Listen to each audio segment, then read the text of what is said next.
So one problem that I think YouTube chess content has is that a lot of it seems to encourage an almost passive attitude. So you watch these videos and the person on the other hand is just sort of talking on and on and on, genuinely giving pretty good tips. However, the problem with this is that in doing so, you're not an active participant in the learning process. You're almost encouraged to just sit there, watch in, but as it turns out, no information absorption is actually being done. And it is well understood generally that video isn't an amazing format for learning. Results from past studies have raised concerns about the effectiveness of videos for learning purposes. The comparative analysis of learning from videos and text calls into question the issue of calibration. So what is a big deal? Someone is watching a video like this. They feel like they're learning a lot. Compared to, let's say, they're reading a text. What happens when someone's learning from a text? They go through it slowly, they're being an active participant, and they feel confused. But as it turns out, confusion is an important part of learning. But this has a problem. So you come out of a video like this, feeling like you've learned a lot, but not actually having learned anything.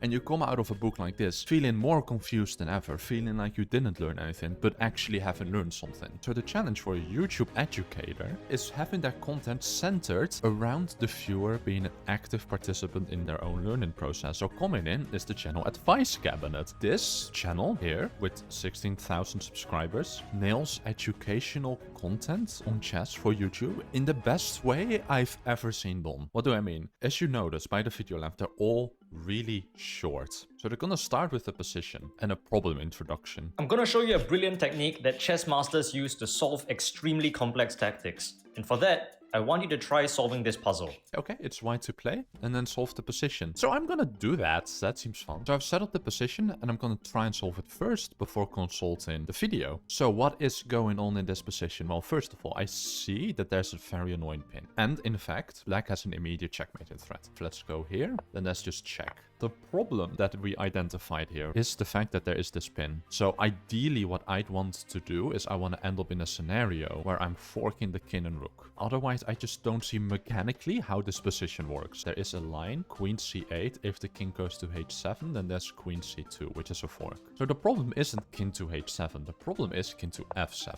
It looks like we've ran out of meaningful checks and we've actually failed. In order to solve this puzzle, you need to realize a second theme. This pin does actually work two ways. Namely, this bishop does have vision to the queen. Now, this isn't dangerous for black because the bishop can't move. But if it could, we could take the queen. And that should leave you to the sort of mechanical solution of this position. And that being here, the move queen c4. So if the king goes on the e-file, we just give a check on e2, we pick up the rook, we win the game. So what's quite logical, f6 or f8. If we can get queen f1 to come with check, then on the next move, we just pick up the queen. What about king f8? We give the check, but now the queen blocks. And here's something really nice, we have bishop b4. And this just wins the rook. Now I'm gonna skip over his explanation because it's excellent. And I don't want to be a React YouTuber who steals other people's content and then does it in a super lazy way. So now you don't have to watch him anymore. But I just want to see if I got the moves correct. Queen c8, king f7, queen c4, and this motif with f1. Yes, okay, yeah, I think I got it. Awesome.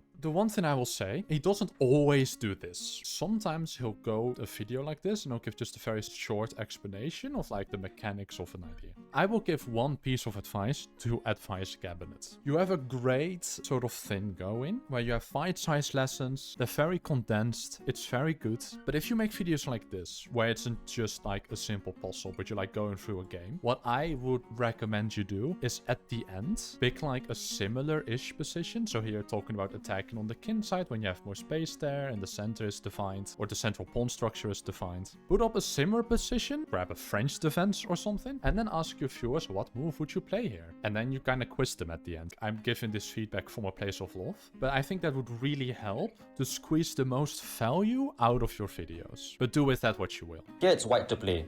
Pause the video and find some plans for... There we go. All right, let's set up the position. So try to play. What's going on in this position? First of all, this looks to me like a French defense. We're not fully developed, but neither is black. Black still needs to castle. And I've noticed there's a lot of pressure on d4. Okay, so what are sort of natural moves? Developing the knight. But I see an issue. If you go knight d2, c2, this pawn is just hanging. And any discovery is never good enough because this is a check. Knight c3. It's like I said, so if you take, you don't have any discoveries, right? We could maybe go knight a3 because if bishop takes, pawn takes. We lose a pawn, but this is real nice. Another move I can throw in is g4. It looks very stupid, but it's super thematic in the French. We're dislodging the knight from f5. We're removing an attacker from d4. Common here would be like knight h4. We develop.